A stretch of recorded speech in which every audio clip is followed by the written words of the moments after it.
ماں نے مجھے سینے سے لگایا جیلر صاحب اور میری پیٹھ تھپتھپا کے کہا بیٹے اس غریبی میں تم نے ایک ٹائم کا کھانے کا انتظام کر دیا، اب یہ پیسہ شام کے کھانے کے کام آ جائے گا، یہ پیسے میں شام کی سبزی آ جائے گی۔ جیلر صاحب اسی دن سے میرا حوصلہ بڑھتا ہے، اسی دن سے میرا حوصلہ بڑھتا ہے، میں چھوٹی موٹی چوریاں کر کے لانے لگا اور میری ماں مجھے پیٹھ تھپتھپانے لگی، پھر میں بڑی بڑی چوریاں کرنے لگا اور پھر بڑا ہوتا گیا، پھر ایک بہت بڑا ڈاکو بن گیا، پھر سر عام لوٹ کرنے لگا اور جو مال نہیں دیتا تھا اس کا مرڈر کرنے لگا، کھنجر سے چھری سے چاقو سے اس کو مارنے لگا۔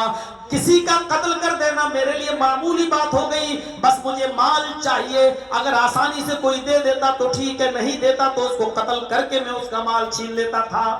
جیلر صاحب میں پکڑا گیا، مقدمہ چلا اور مجھے پھانسی کی سزا سنائی گئی اور آج مجھے پھانسی دی جا رہی ہے۔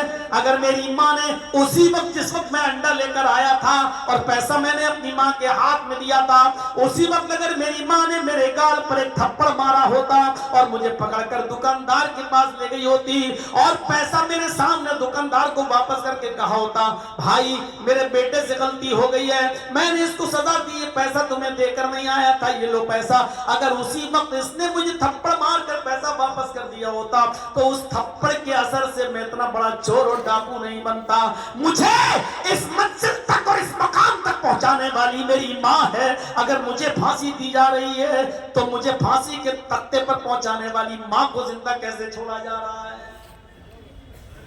میری ماں، میری بہنوں، اگر تم نے میری بات سنی ہے تو اندازہ لگاؤ ایک عورت کا کردار کیا ہوتا ہے، اس نے اپنی بچے کو کیسی تربیت دی اور بچہ کیا بن گیا۔ اور اس کے برعکس دوسرا واقعہ آپ کے سامنے آنا چاہیے، شیخ عبد القادر جیلانی بغدادی رحمت اللہ علیہ کا، جن کو آج مسلمانوں کا ایک بہت بڑا طبقہ پیران پیر کہتا ہے۔ پیران پیر، بلکہ ان کو دستگیر تک کہہ دیتا ہے۔ دستگیر، جانتے ہو دستگیر کس کو کہتے ہیں؟ اللہ کو گرنے سے بچانے والا دستگیر۔ اللہ تعالیٰ کے بارے میں عقیدہ ہے ان کا کہ وہ آ رہا تھا، مجھے دکھا رہا تھا چھٹا آسمان، ساتواں آسمان، چوتھا آسمان، اچانک اللہ کا پیر پھسلا، قریب تھا کہ اللہ گر جائے، قریب تھا کہ اللہ گر جائے، میں نے ہاتھ پکڑ کر ان کو کھینچ لیا، اس دن سے نام پڑ گیا عبد القادر دستگیر۔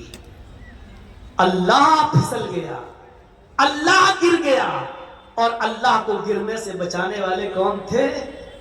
جن کے عقیدے یہ ہوں ان سے کیا توقع رکھی جائے گی۔ عبد القادر جیلانی کی عمر جب 12 سال کی تھی تو یہ قافلے والوں کے ساتھ جا رہے تھے، ماں نے 40 اشرفیاں ان کے کرتے کے استر میں سل دیں اور کہا بیٹے تم جا تو رہے ہو، ان کے ساتھ رہنا، الگ مت ہونا، اور یاد رکھنا حالات کتنے بھی خراب ہوں، کتنے بھی نازک حالات ہوں، کتنی بھی بری کنڈیشن ہو، کیسے بھی حالات ہوں، لیکن بیٹے جھوٹ کبھی مت بولنا، چاہے کتنے برے حالات پیدا ہو جائیں تم جھوٹ مت بولنا، ہمیشہ سچ بولنا، جھوٹ مت بولنا۔ یہ نصیحت کر کے ماں نے اپنے بیٹے کو 12 سال کے بچے کو رخصت کر دیا۔ یہ قافلہ رواں دواں ہو گیا، چلنے لگا، اور جب یہ کہیں گزر رہا تھا صحرا اور جنگل سے، وہی ڈاکو چھپے ہوئے تھے چور، ان چوروں نے اس قافلے پر حملہ کر دیا، سب کا مال لوٹ لیا۔ اس بچے کے پاس سے بھی ایک چور گزرا اور کہنے لگا اے لڑکے تیرے پاس بھی کچھ ہے، اے بچے تیرے پاس بھی کچھ ہے؟ عبد القادر جیلانی نے کہا ہاں میرے پاس بھی ہے۔ چور آ گیا قریب، کیا تیرے پاس بھی ہے؟ کہا کیا ہے؟ کہا 40 اشرفی۔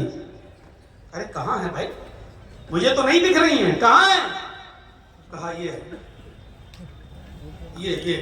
اور کرتے کے استر میں، اس کو ادھیڑ کر دیکھا تو 40 اشرفی ملتی ہیں۔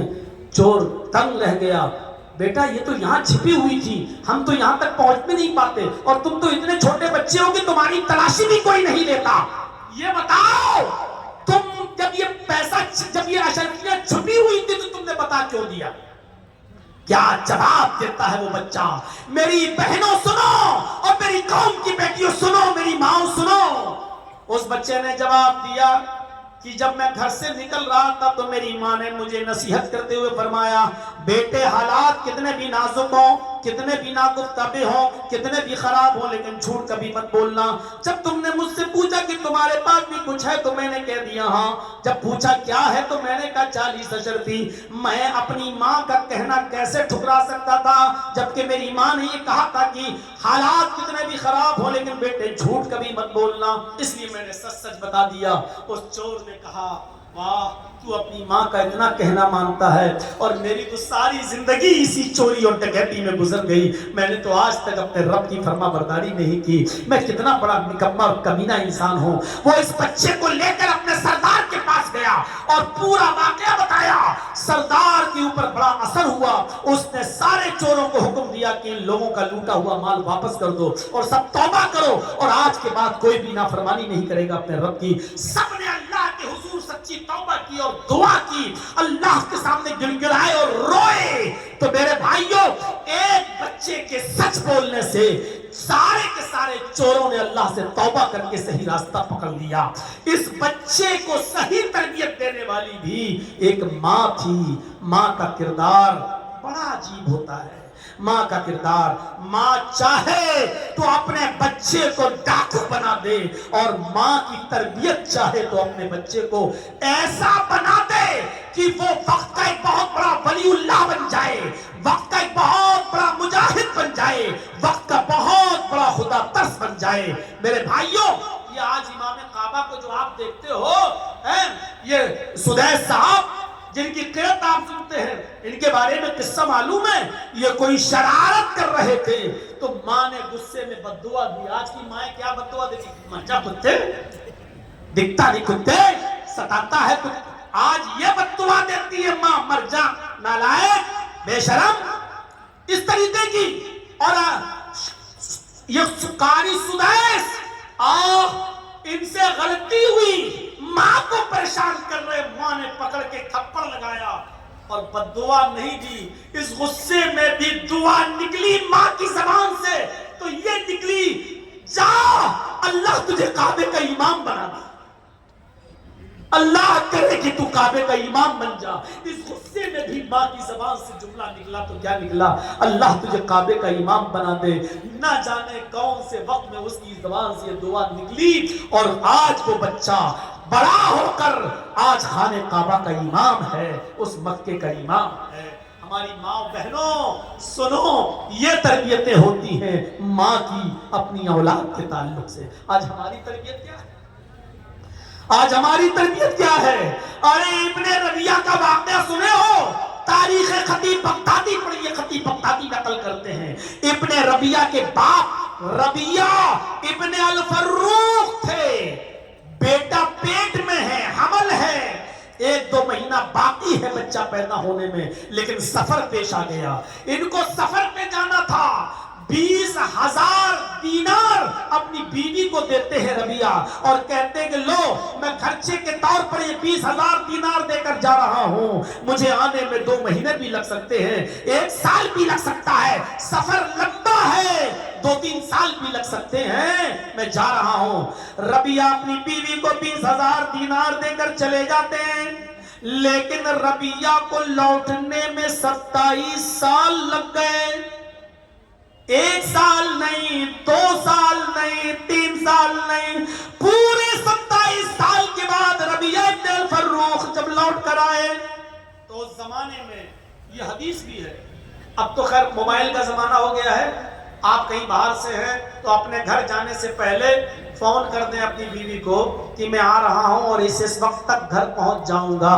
جانتے ہو اپنے گھر میں اپنی بیوی کو یہ کہہ دینا ضروری ہے، کیوں؟ پتہ نہیں بیوی کس کنڈیشن میں بیٹھی ہو، اور آپ 1 مہینے 2 مہینے کے بعد سفر سے آ رہے ہو اور دیکھو کہ کچن میں گھسی ہوئی ہے سلوار، اور پراگندہ حال ہے، بال بکھرے ہیں اور کچھ اس نے تیاری نہیں کی ہے، اور آپ گھر میں گھسو بڑے ارمانوں کے ساتھ، اور بیوی کا چہرہ سوچ رہے ہوگے کہ ملے گی ہیما مالنی، گھر میں گئے تو دیکھا چڑیل، اس کا چہرہ منہ، اب آپ کے غصے میں طلاق کم بخت، میں تو آیا ہوں سوچ کے کچھ اور تو بھتنی بنی بیٹھی ہوئی ہے۔ اسی لیے حدیث کے ایک ایک لفظ پر غور کیجئے.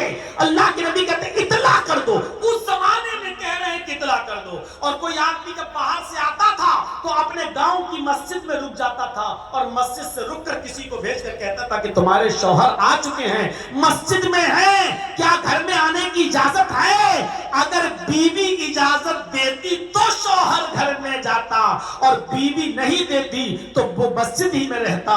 اتنی دیر میں بیوی اپنا میک اپ کر لے, بن سبر کر تیار ہو جائے تاکہ میرے شوہر کی نظر مجھ پہ پڑے تو وہ ہم کو اچھے انداز میں دیکھیں. اب زیادہ میں اس کو گھس پس کے نہیں, ورنہ غیر مسلم لوگوں نے بھی ہماری وہ خوب بنائی. وہ دیکھا تھا نا, وہ خوب کٹنگ چلی اس پر. وہ گھر میں رہتی ہو ایسے بن کر اور باہر جاتی ہو. اور میں نے کہا کہ جو عورت اپنے شوہر کے لیے بن ٹھن کے نہیں رہتی ہے, اس عورت کو یہ کہنے کا کوئی ادھیکار نہیں کہ تم رات میں 12 بجے کیوں آتے ہو. کتنا لوگوں نے اس پہ انسٹاگرام پہ چلایا, غیر مسلموں نے بھی اس پہ 1-1 کروڑ روپیہ کمایا. میرے بھائیوں ذرا غور کرو, اس کو اتنا اچھالا اس کو کہ آج تمام, اب تو ٹرینوں میں جاؤ تو ٹوپی نہ لگاؤ تو غیر مسلم بھی پہچان لیتے مجھے. آپ کی شکل وہ لگ رہی ہے, یوٹیوب والے مولانا لگ رہے ہیں آپ, وہی ہے نا. اب تو یہ حال ہو گیا ہے کہ اگر پینٹ شرٹ پہن کے بھی سفر کرو تب بھی لوگ پہچان لیتے ہیں. یہ صورتحال ہو گئی اب اس ویڈیو کے بعد سے. تو میرے بھائیوں, ربیہ ابن الفروخ جب آئے مسجد میں ٹھہر گئے اور گھر خبر بھجوا دی کہ میں آیا ہوں 27 سال کے بعد, بتاؤ میں گھر پہ کب آ جاؤں. تو بیوی نے کہا کہ تم مغرب کی نماز کے بعد گھر پہ آنا. شوہر نے عصر کی نماز مسجد میں پڑھی, ایک خوبصورت نوجوان لڑکے نے نماز پڑھائی اور چلا گیا. مغرب کی نماز کے لیے وہی خوبصورت نوجوان لڑکا آتا ہے, اچھی قرات کرتا ہے اور بہترین انداز میں درس دیتا ہے. اس درس میں لوگوں کو رلا دیتا ہے, سب کی آنکھوں میں آنسو آ جاتے ہیں. ربیہ ابن الفروخ مسجد کے کونے میں جاتے ہیں, اپنے دونوں ہاتھوں کو اٹھا کر کہتے اللہ کاش تو نے مجھے بھی کوئی بیٹا دیا ہوتا, کاش تو نے مجھے بھی کوئی اولاد سے نوازا ہوتا, میں بھی اپنی اولاد کو, اپنے بیٹے کو ایسا ہی عالم بناتا, ایسا ہی حافظ بناتا, ایسا ہی قاری بناتا. آج اس کی زبان سے قرآن کی الفاظ سن کر میرا دل خوش ہوتا. اس نوجوان کی قرات اور تقریر سے متاثر ہے. تھوڑی دیر کے بعد پھر خبر آتی ہے آپ کی بیوی نے آپ کو گھر میں آنے کی اجازت دی ہے, اب آپ گھر جا سکتے ہیں. جیسے ہی ربیہ ابن الفروخ گھر کی طرف جاتے ہیں, دروازے کو دستک دیتے ہیں, بیوی چھپی ہوئی ہے. بیٹے نے دروازہ کھولا جو اب 26 سال کا ہو چکا ہے. جب اس نے دروازہ کھولا تو سلام کیا ربیہ ابن الفروخ نے, السلام علیکم. بیٹے نے جواب دیا وعلیکم السلام. ربیہ نے بیٹے کو دیکھا کہ یہ وہی بچہ ہے جو مسجد میں عصر کی نماز پڑھا رہا تھا اور مغرب میں خوبصورت انداز میں قرات کر رہا تھا. ربیہ چونکے اور پھر سوچا کہیں کرایہ دار تو نہیں ہے, کہیں کرائے کے مکان میں تو نہیں رہتا ہے. بیوی جو چھپی ہوئی تھی وہ باہر آتی ہے, کہتی ہے ربیہ یہ تمہارا بیٹا ہے ابن ربیہ, یہ تمہارا لخت جگر ہے جس کو تم میرے پیٹ میں امانت سمجھ کر چھوڑ گئے ہو. یہ تمہاری امانت تھی. تمہارے جانے کے بعد 2 مہینے کے بعد یہ میں نے اس کی ولادت کی, پیدا ہوا, پھر میں نے اس کی اچھی تعلیم و تربیت کی. ربیہ نے جب دیکھا کہ یہ میرا بیٹا ہے تو آسمان پہ نظریں ڈالی اور کہا اللہ میری دعا مانگنے سے پہلے ہی تو نے قبول فرما لی, اور میں جیسی اولاد چاہتا تھا وہ اولاد تو نے مجھے عطا فرمائی. پھر وہ دونوں میاں اور بیوی اپنے روم میں جاتے ہیں, اور جانے کے بعد شوہر نے کہا میری بیوی 20,000 دینار میں تمہیں دے کر گیا تھا, کچھ بچا یا نہیں. بیوی نے کہا اب یہ بتاؤ کہ 20,000 دینار تمہیں زیادہ محبوب ہے یا اس بچے کی تعلیم, اس بچے کی تربیت جو میں نے اس بچے کے اوپر خرچ کیا ہے. فرمایا میری بیوی تو نے 20,000 دینار کو ضائع نہیں ہونے دیا, 20,000 دینار کو تو نے برباد نہیں کیا, تو نے اس کو صحیح جگہ پہ لگایا, تو نے اس کو صحیح مقام پر خرچ کیا. اللہ نے مجھے صالح اور نیک اولاد اور عالم و فاضل و قاری کی شکل میں مجھے دے دی, یہ بہت بڑی امانت ہے. اے میری بیوی تو نے میری امانت کا صحیح استعمال کیا ہے. میرے بھائیوں ایک عورت اگر چاہے تو شوہر کی غیر موجودگی میں بھی اپنے بچے کی تربیت کر سکتی ہے. اسکولوں میں تربیت نہیں ملے گی, کالجز میں تربیت نہیں ملے گی, بڑے بڑے ڈگری کالجز میں تربیت نہیں ملے گی. کیوں؟ اگر کالجز اور ڈگری کالج اور اسکولوں میں اور میڈیکل کالجوں میں اگر تربیت ملی ہوتی تو آج بڑے بڑے پڑھے لکھے لوگ پینٹ کی چین کھول کر گدھے اور کتے کی طرح سڑکوں کے کنارے پہ کھڑے ہو کے پیشاب کرتے ہوئے نظر نہیں آتے. آج ان کا کھڑے ہو کر سڑکوں پر کھڑے ہو کر پیشاب کرنا یہ بتاتا ہے کہ انہوں نے صرف ڈگریاں حاصل کر لی ہے, تربیت نہیں. تربیت ماں کی گود سے ملتی ہے. مدرس لیپ از فرسٹ کالج فار چلڈرن. ماں کی گود یہ بچے کا پہلا مدرسہ ہے. اگر بچہ ماں کے پیٹ سے تربیت حاصل کر کے نہیں نکلا تو زندگی میں کہیں تربیت حاصل نہیں کر سکتا ہے. اور یہ تربیت ملے گی مدرسوں سے, یہ تربیت ملے گی تمہیں ماں کے گود سے. اس لیے ایسی تربیت اگر اپنی اولاد کی چاہتے ہو تو اچھی ماؤں کا انتخاب کرو اور اچھے مدرسوں کا انتخاب کرو. تو میرے پیارے ساتھیوں, ہم کیا تربیت دیں گے؟ ایک کتاب آپ نے سنا ہوگا, ایک صحابیہ کا واقعہ, اور ایک کتاب ہے جس کتاب کا نام ہے تذکرۃ الحفاظ. اس کتاب کے رائٹر ہیں علامہ شمس الدین ذہبی رحمۃ اللہ علیہ. علامہ شمس الدین ذہبی کی مشہور کتاب ہے تذکرۃ الحفاظ. اس میں ایک صحابیہ کا واقعہ نقل کیا گیا ہے کہ ایک صحابیہ جب ان کے گھر میں بچہ پیدا ہوا, ایک صحابیہ جب ان کے گھر میں بچہ پیدا ہوا تو جب بھی وہ بچہ پیشاب کرتا تھا وہ صحابیہ عورت اس بچے کی شرمگاہ پر پانی کا لوٹا ڈال دیا کرتی تھی, پانی کا برتن ڈال دیا کرتی تھی. جیسے اس بچے نے پیشاب کیا ماں اس بچے کی شرمگاہ پر پانی بہا دیا کرتی تھی. بچہ یہ سب کچھ دیکھتا تھا اور ایک دن آیا جب بچہ چلنے کے لائق ہو گیا.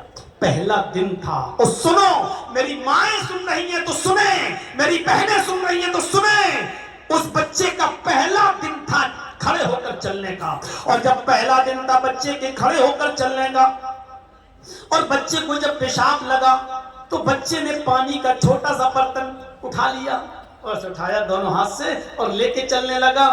بچہ نالی کے کنارے بیٹھ گیا اور پیشاب کرنے لگا. اس بچے کو نہیں معلوم کہ پانی کس ہاتھ میں پکڑنا چاہیے, اس کو نہیں معلوم کہ شرمگاہ کس ہاتھ سے پکڑنا چاہیے, اس کو نہیں معلوم کہ آب دست یا استنجے کے لیے پانی کیسے لینا چاہیے, اس کو کچھ نہیں معلوم. اس کو اتنا معلوم ہے کہ پیشاب کرنے کے بعد ماں میری شرمگاہ پہ پانی ڈال دیتی ہے. اس بچے نے پیشاب کیا اور بچے نے پیشاب کرنے کے بعد پانی ایسے لیا اور اپنی شرمگاہ پہ ڈال لیا. ماں یہ منظر دیکھ رہی ہے کہ میرے بچے نے پیشاب کیا اور پانی لے کر اس نے اپنی شرمگاہ پہ ڈال دیا تو دور سے ہی روتے ہوئے کہتی ہے فزت برب الکعبہ, کعبے کے رب کی قسم میں کامیاب ہو گئی, کعبے کے رب کی قسم میں کامیاب ہو گئی. میں اپنے بچے کو جو سکھانا چاہتی تھی سکھا دی, میں اپنے بچے کو جو تعلیم دینا چاہتی تھی دے دی, میں اپنے بچے کو جو بتانا چاہتی تھی وہ بتا دی. اب اگر میری روح بھی نکل جائے تو مجھے پرواہ نہیں, اس لیے کہ میں اپنے بچے کو جو تربیت دینا چاہتی تھی وہ تربیت دے دی. آئے اپنے 5 اور 6 سال کے بچوں کے پیر کی چین کھول کر نالیوں کے کنارے کھڑے ہو کر پیشاب کرانے والی ماؤں بہنوں, تم اپنے بچوں کو کیا تربیت دے رہی ہو؟ آج تمہاری گود میں پلنے والی 10 سال کی لڑکیاں بھی کیسے کپڑے پہن رہی ہیں, 12 سال کی بچیاں کیسے کپڑے پہن رہی ہیں. اور تو اور مجھے نہیں معلوم کہ تمہارے جھارکھنڈ کا کیا حال ہے. آؤ لکھنؤ کی سرزمین پر بڑے بڑے حاجیوں, بڑے بڑے نمازیوں, بڑے بڑے ملا مولویوں اور قاریوں اور حافظوں کی بیٹیاں جن کی عمر 18, 19, 20 سال کی ہو چکی ہے, لکھنؤ یونیورسٹی اور ایسے ہی دوسرے کالج میں پڑھنے والی یہ حاجیوں, نمازیوں کی اور مولویوں کی اور قاریوں کی لڑکیاں آج انسٹاگرام پر ریل بنا رہی ہیں, سروں سے دوپٹے ان کے اتر چکے ہیں, بڑیاں ہیں, آدھے ننگے کپڑے اور چست لباس میں ڈانس کر رہی ہیں, اور ناچ رہی ہیں اور اپنے سینے کا حصہ دکھا کر انسٹاگرام پہ پیسے کما رہی ہیں. اور بے غیرت باپ اپنی بیٹی کے اس کارنامے کو ترقی کہتا ہے. ترقی کی دنیا کہتا ہے، ماڈرن زمانہ کہتا ہے، اس سے بہتر تھا کہ تو مر جاتا، حاجی نہ کہلاتا، اس سے بہتر تھا کہ تو مر جاتا، مولوی نہ کہلاتا، اس سے بہتر تھا کہ تو مر جاتا، قاری نہ کہلاتا۔ میرے بھائیوں، یہ لکھنؤ کی سرزمین پر یہ سارے منظر انسٹاگرام پر دیکھے جا سکتے ہیں، اور یہ سب ہو رہا ہے۔ اس لیے ماؤں کی ضرورت ہے کہ اچھی تربیت دے اپنی اولاد کو۔ دینی جلسوں کے اندر بھی میرے بھائیوں، ابھی جہاں سے ہم آئے اور یہاں تک منظر دیکھیے آپ، برقعے اور اوڑھ کر دکانوں پر کیسی بھیڑ لگی ہوئی ہے، اور کیا کیا خریدے جا رہے ہیں، اور ایک ایک دکان پر کتنی عورتیں اور کتنے مرد۔ یہ سارے مناظر جب دینی جلسوں میں ہو جائیں تو سوچئے عام حالات میں کیا ہوتا ہوگا اور دوسرے موقعوں پر کیا ہوتا ہوگا۔ اچھی تربیت کی ضرورت ہے۔ آج ضرورت سے زیادہ میں چیخ دیا، ضرورت سے زیادہ میں چلا دیا، اور ضرورت سے زیادہ پرانے انداز میں نے آپ کے سامنے خطاب بھی کر دیا۔ ہمارے شیخ محترم ناظم صاحب تو فجر تک کہہ رہے تھے، ہم پیچھے سے کہہ رہے تھے کہ ایک مقرر کو اور دعوت دے دو، اور جب 2 بجے تک جگایا تو 1 گھنٹہ اور صحیح۔ تو میرے بھائیوں، ہم 3 بجے بول دیں گے تو کیا فرق پڑتا ہے، لیکن اب 2 بجے سے کہیے کہ آپ فجر تک بولیے، تو میرے بھائیوں اب وہ نہ اسٹیمنا باقی نہیں اور نہ وہ 20 سال والی پرانی زندگی باقی نہیں کہ میری سب سے لمبی تقریر 4.5 گھنٹے کی جو امیلوں کی سرزمین پر مبارک پور میں ہوئی تھی 4.5 گھنٹے کی، اب وہ چیز نہیں رہی۔ اور پھر وہ ہفتے اور 10 دن میں ایک پروگرام ہوتا تھا مہینے میں، اب تو ڈیلی پروگرام ہے۔ اس لیے ہمیں اپنے آپ کو بھی بچا کر رکھنا ہے۔ آپ سے گزارش ہے کہ دینی مدرسے آپ کے تعاون پہ چل رہے ہیں، اور جھارکھنڈ والوں تم خوش نصیب ہو کہ تمہیں یو پی کی طرح کوئی گورنمنٹ نہیں ملی ہے، ورنہ مدرسے کا چندہ کرنا تک مشکل ہوتا، اور مدرسوں کی انکوائریاں بیٹھی ہوتی اور سپریم کورٹ میں آج حلف نامے داخل کر دیے گئے ہوتے۔ آپ خوش نصیب ہیں کہ آپ کے ادارے چل رہے ہیں۔ آپ ان اداروں کا کھل کر اور جم کر تعاون کریے تاکہ ان اداروں سے دینی بچے نکلیں، دین کے سپاہی بنیں، اور اس ٹامک ٹوئیاں مارنے والی، اس اندھی عقیدت والی دنیا کے لیے نشان عبرت بنے، اور ان کے لیے اچھا مزاج پیدا کریں اور دینی تعلیم کا ماحول پیدا کریں۔ بس یہی چند کلمات کے بعد آپ سے رخصت ہوتے ہوئے اللہ سے دعا کرتا ہوں کہ بار الہ تو ہماری خطاؤں کو معاف فرما دے۔